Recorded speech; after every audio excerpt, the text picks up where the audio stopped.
Hello শিক্ষার্থীরা, আমি আবার আপনাদের মাঝে চলে এসেছি। আমি আপনাদের আসিফ স্যার। চলে এসেছি আমাদের ইংরেজি দ্বিতীয় পত্রের যেই সিরিজটা চলতেছে, সেখানে আমরা চেঞ্জিং সেন্টেন্সের আরও একটা ক্লাস নিয়ে চলে এসেছি। আজকের ক্লাস হচ্ছে আমাদের যে কোনো অ্যাসারেটিভ সেন্টেন্সকে কীভাবে এক্সক্লেমেটরিতে রূপান্তরিত করব। তাহলে আসেন কথা না বাড়িয়ে ক্লাস শুরু করে দিই। যে কোনো অ্যাসারেটিভ সেন্টেন্সকে এক্সক্লেমেটরিতে রূপান্তরিত করার আগে সর্বপ্রথম আমরা এক নম্বর রুলসটা হচ্ছে হাউ কিংবা ওয়ার্ড দিব। অ্যাসারেটিভ থেকে এক্সক্লেমেটরি করার সময় এক্সক্লেমেটরি যে সেন্টেন্সটা বানাবো সেটার একদম শুরুতে হাউ বা ওয়ার্ড দিব। কথা হচ্ছে হাউ কখন দিব এবং ওয়ার্ড কখন দিব সেটা আমরা দেখে নিই। যদি অ্যাডজেক্টিভ কিংবা অ্যাডজেক্টিভ ফ্রেজ থাকে তাহলে আমরা হাউ ব্যবহার করব। কিংবা একদম আরো সহজ কথায় বলতে গেলে বাক্যে বা যে অ্যাসারেটিভ সেন্টেন্স আছে সেখানে যদি এ অথবা এন না থাকলে। এরপরে ওয়ার্ড কখন দিব? নাউন বা নাউন ফ্রেজ থাকলে। আর সোজা বাংলায় বলতে গেলে এ বা এন থাকলে, এ অথবা এন থাকলে আমরা ওয়ার্ড ব্যবহার করব। আর যদি এ বা এন না থাকে সেক্ষেত্রে আমরা হাউ ব্যবহার করব। এরপরে 2 নম্বর হচ্ছে আমরা অ্যাডজেক্টিভ বা নাউন, অ্যাডজেক্টিভ বা নাউন যা আছে সেটা দিয়ে দিব। এখন অ্যাডজেক্টিভ বা নাউনটা বুঝবো কিভাবে? যে ভার্বটা আছে, ভার্বের পরে যা পাবো বা যা থাকবে, ভার্বের পরে যা থাকবে অক্সিলারি ভার্ব যেটা নরমালি, সেটার পরে যা পাবো সেগুলাই আমরা এই অ্যাডজেক্টিভ বা নাউনের স্থানে বসাই দিব। এরপরে হচ্ছে 3 হচ্ছে সাবজেক্ট বসাবো, তার সাথে ভার্ব বসাবো। এরপর অবশ্যই একটা এক্সক্লেমেটরি চিহ্ন দিব। তাহলে আমি আশা করবো আমাদের নিয়মটা খুব ছোটখাটো করে শর্টকাটে নিয়ে আসা হয়েছে, এটা স্টুডেন্টরা বুঝবে। এই নিয়ম অ্যাপ্লাই করে আমরা উদাহরণগুলো করে ফেলি। ফার্স্টে হচ্ছে she was very attentive to her study. She হচ্ছে সাবজেক্ট, এটা হচ্ছে অক্সিলারি ভার্ব বা এখানে এটাই ভার্ব। এবং এক্ষেত্রে যদি কোনো গ্রেট আর ভেরি থাকে সেগুলো বাদ যাবে। কি কি বাদ যাবে?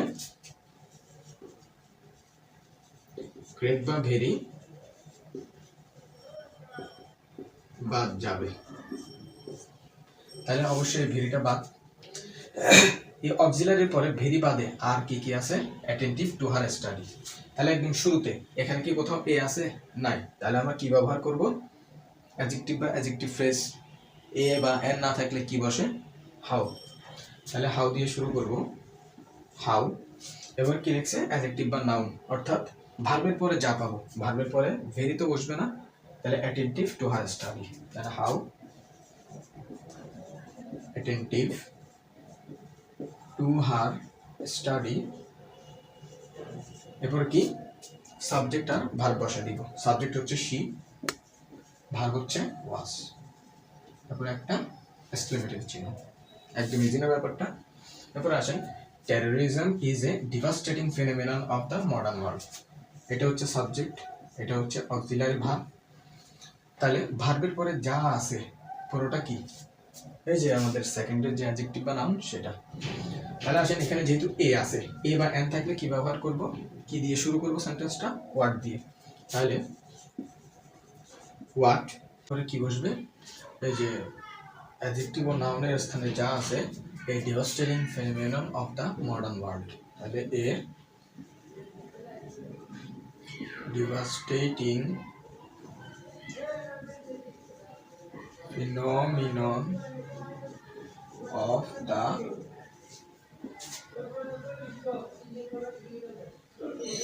modern world। এরপরে সাবজেক্ট প্লাস ভার্ব। সাবজেক্ট হচ্ছে টেরোরিজম, টেরোরিজম ভার্ব হচ্ছে ইজ। এরপরে একটা এক্সক্লেমেটরি, একদম ইজি। এরপরে they were very connected with the quantity of food food, তাহলে দে হচ্ছে সাবজেক্ট, ওয়্যার হচ্ছে অক্সিলারি ভার্ব। ভেরি থাকলে আমরা শিখেছি, ভেরি থাকলে কিন্তু সেটা বাদ চলে যাবে। Concerned with the quantity of food হচ্ছে আমাদের অ্যাডজেক্টিভ বা নাউনের যে সেন্টেন্স পুরোটা।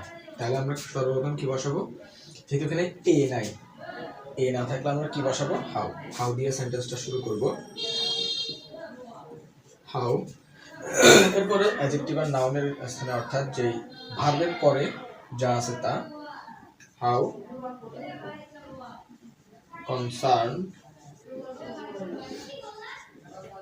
With the quantity of food. এরপরে সাবজেক্ট দে আর ভার্ব ওয়্যার, একটা এক্সপ্লেনেটরি শেষ।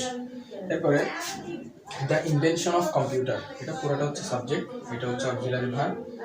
এ আছে, গ্রেড কিন্তু বাদ যাবে, এ আছে এই কারণে আমরা ওয়ার্ড দিয়ে শুরু করব, ওয়াট।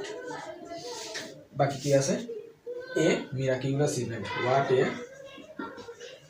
মিরাকিউলাস ইভেন্ট। তারপরে subject the invention of computer. এরপর হচ্ছে অক্সিলারি ভার্ব যেটা আছে, এরপর একটা এক্সক্লেমেটরি সাইন। একদম ইজি কনসেপ্টে, আমি আশা করবো সবাই এই জিনিসটা বুঝতে পেরেছি। এরপরে এখন আমাদের সময় হচ্ছে এক্সক্লেমেটরি থেকে অ্যাসারেটিভ এর চেঞ্জটা জানা। এর জন্য আমরা সর্বপ্রথম 1 নম্বর নিয়ম হচ্ছে যে সাবজেক্ট আর ভার্বকে আমরা সবার শেষে নিয়ে গিয়েছিলাম, সেটাকে একদম শুরুতে লিখব, সাবজেক্ট প্লাস ভার্ব। আমরা জানি অ্যাসার্টিভ সেন্টেন্স চেনার মূল উপায়ই হচ্ছে সাবজেক্ট দিয়ে শুরু হবে। এরপরে 2 নম্বর নিয়মটা হচ্ছে ভেরি অথবা এ ভেরি অথবা এ গ্রেট বসাবো। এখন কখন কি বসাবো, যদি হাউ দিয়ে শুরু হয় তাহলে আমরা বসাবো শুধু ভেরি। হাউ দিয়ে শুরু হলে, হাউ দিয়ে শুরু হলে কি বসাবো, ভেরি। এরপরে এ ভেরি কখন বসাবো, যদি এ বা এন যদি থাকে, এ বা এন এর পরে ওয়ার্ড দিয়ে শুরু হয়েছে এবং এ বা এন আছে এবং তারপরে দুটা ওয়ার্ড আছে, অ্যাডজেক্টিভ প্লাস নাউন থাকলে, অর্থাৎ দুইটি ওয়ার্ড থাকলে। আমরা নর্মালি জানি যে কোনো আর্টিকেলের পরে যদি দুইটা ওয়ার্ড থাকে তাহলে প্রথমটা অ্যাডজেক্টিভ পরেরটা নাউন। এবং এ গ্রেড কখন বসবে, এ বা এন এর পরে নাউন থাকলে, শুধু নাউন থাকলে, অর্থাৎ একটি ওয়ার্ড থাকলে। এরপরে বাকি অংশটা বসাই দিব। তাহলে আসলে আমরা উদাহরণের মাধ্যমে জিনিসটা বুঝে নিই। What a outstanding quality it is, word দিয়ে শুরু হয়েছে, তার মানে আমরা এ ভেরি বা এ গ্রেড বসাবো। এখন একদম সবার শেষে দেখি, এটা হচ্ছে অক্সিলারি ভার্ব, এটা হচ্ছে আমাদের সাবজেক্ট, এই দুটো সামনে চলে আসবে না, ইট ইজ। তারপরে এ বা এন এর পরে যদি দুইটা ওয়ার্ড থাকে, কি বলছিলাম, এ ভেরি দিয়ে শুরু হবে। দেখেন এখানে একটা ওয়ার্ড, এখানে একটা ওয়ার্ড, তাহলে এটা কি অ্যাডজেক্টিভ আর এটা হচ্ছে নাউন। কিন্তু এটা কিন্তু তাহলে নাউন, একটা অ্যাডজেক্টিভ একটা নাউন। তাহলে আসেন আমরা, ইট ইজ এ ভেরি, তারপরে বাকি অংশটা বসে দিব, আউটস্ট্যান্ডিং কোয়ালিটি। শেষ। আমি আশা করবো আমার স্টুডেন্টরা খুব ভালোভাবে বুঝছে জিনিসগুলা। এরপরে ওয়ার্ড দিয়ে শুরু হয়েছে, তারপরে হচ্ছে এই টেররিস্ট লিডস, এটা যদি হয় ভার্ব তাহলে এটা হচ্ছে আমাদের সাবজেক্ট। তাহলে আসেন ওয়ার্ড দিয়ে শুরু হয়েছে, তাহলে আমরা এ ভেরি বা এ গ্রেড দিয়ে শুরু করব। দেখেন এরপরে দুইটা ওয়ার্ড আছে না, তাহলে আমরা সেম এ ভেরি দিয়ে কিন্তু শুরু করব। তাহলে সাবজেক্ট দিয়ে শুরু করি, এ টেররিস্ট লিভস, তারপরে কি হবে সেকেন্ড নিয়ম অনুযায়ী এ ভেরি মিজারেবল লাইফ। যদি এ বা এন এর পরে একটা মাত্র ওয়ার্ড থাকলো তাহলে কিন্তু আমরা এ গ্রেড লিখতাম। এবার আসেন হাউ দিয়ে শুরু হয়েছে, তাহলে আমরা ভেরি লিখবো। তাহলে হচ্ছে আই এম হচ্ছে সাবজেক্ট, আই হচ্ছে সাবজেক্ট, আর এম হচ্ছে কিন্তু এর অক্সিলারি ভার্ব, বাকিটা বাকি অংশ। তাহলে আমরা সাবজেক্ট দিয়ে শুরু করলাম আই, তারপরে ভার্ব দিলাম এম, এরপরে ভেরি। নিয়ম অনুযায়ী কিন্তু আমরা নিয়ম অনুযায়ী চেঞ্জ করতেছি। তাহলে আই এম ভেরি, এবারে বাকি যা আছে তা বসে যাবে হ্যাপি নাও। এই হলো আমাদের অ্যাসার্টিভ এক্সক্লেমেটরি থেকে অ্যাসার্টিভের চেঞ্জ। এরপরে আমরা নর্মাল নিয়মগুলো জানার পাশাপাশি কিছু ব্যতিক্রম নিয়ম জেনে নেব। আমরা কিছু এক্সক্লেমেটরি সেন্টেন্স দেখব যেগুলা ওয়াট বা হাউ দিয়ে শুরু না হয়ে ইফ, উড বা হ্যাড দিয়ে শুরু হবে। ইফ, উড বা হ্যাড দিয়ে শুরু হবে। এই তিনটা দিয়েও যদি শুরু হয় তাহলে কিন্তু সেন্টেন্সটা একটা এক্সক্লেমেটরি সেন্টেন্স হবে। সেই ক্ষেত্রে আমরা কিভাবে চেঞ্জ করব, এক্সক্লেমেটরি থেকে কিভাবে অ্যাসার্টিভে নিব সেই জিনিসটা আগে দেখি। সর্বপ্রথম এক হচ্ছে আই উইশ লিখব, আই উইশ। সেকেন্ড হচ্ছে ইফ আর উড থাকলে বাদ যাবে, ইফ, উড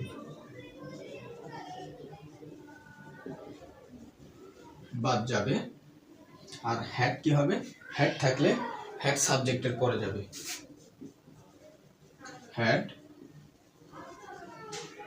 সাবজেক্ট এর পরে যাবে। ওকে, তারপর হচ্ছে 3 নম্বর বাকি অংশ বসিয়ে দিব,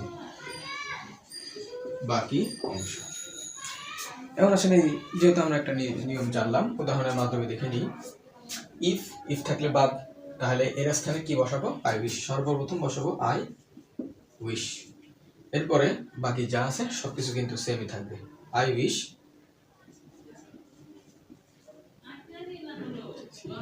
I could visit the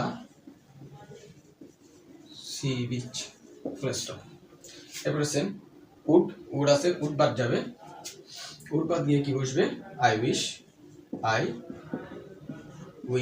that I could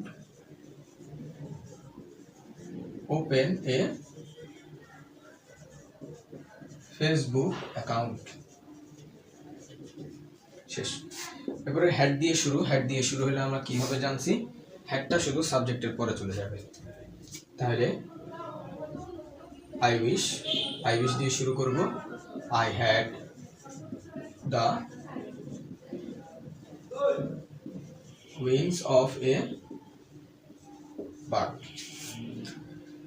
এইগুলো আমাদের যে কোনো এক্সক্লেমেটরি থেকে যে ব্যতিক্রম নিয়মগুলো, ওয়াট বা হাউ দিয়ে শুরু না হয়ে যদি ইফ, উড বা হ্যাড দিয়ে শুরু হয় তাহলে কিভাবে এক্সক্লেমেটরি থেকে আমরা অ্যাসার্টিভে নিতে পারি।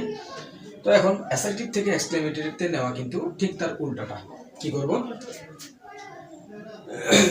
নর্মালি যদি হাউ না থাকে, ওয়াটও না থাকে, আবার হ্যাডও না থাকে, এই যেমন I wish I could visit the sea beach, এই ধরনের কিছু একটা থাকে, আই উইশ দিয়ে শুরু হয়, তাহলে হয় ইফ নিব, না হয় উড নিব। সর্বপ্রথম কি করব, এটা হচ্ছে আমাদের অ্যাসার্টিভ থেকে এক্সক্লেমেটরিতে নেওয়ার সময় সর্বপ্রথম হয় ইফ নিব বা উড নিব, হয় ইফ নিব বা উড নিব। আর হ্যাড থাকলে কি করব, হ্যাড থাকলে এটা সবার শুরুতে দিব, আর হ্যাড থাকলে এখানে সাবজেক্টের পরে নিলাম না, তখন হ্যাড থাকলে সবার আগে দিব। এবার অবশ্যই আই উইশ বাদ যাবে, আই উইশ বসছিল এখানে, আই উইশ বাদ যাবে, আই উইশ বাদ যাবে। এরপরে বাকি অংশ বসে যাবে। আমরা কিন্তু নর্মালি দেখে আসতেছি একটা সেন্টেন্স থেকে আরেকটা সেন্টেন্সে রূপান্তরের সময় যেই নিয়মটা থাকে, উল্টাভাবে ওই অপর সেন্টেন্স থেকে আগের সেন্টেন্সে নেওয়ার সময় ঠিক তার উল্টা নিয়মগুলো অ্যাপ্লাই করলে কিন্তু আমাদের চেঞ্জিংটা হয়ে যায়। এজন্য আমরা যখন কোনো একটা নিয়ম শিখবো খুব ভালোভাবে ফিল করে শিখবো, যেন আমরা অপোজিটটাও করতে পারি। আমি আশা করবো আমার স্টুডেন্টরা সকলে ক্লাসটা খুব ভালোভাবে বুঝেছে। আপনারা সকলে আমাকে যেভাবে সাপোর্ট দিয়ে যাচ্ছেন, আশা করছি সেভাবে সাপোর্ট দিয়ে যাবেন এবং নিজেদের ইংরেজির গ্রামারের উপরে দক্ষতাটা খুব ভালোভাবে আয়ত্ত করে নেবেন। সবাই ভালো থাকবেন। আসসালামু আলাইকুম।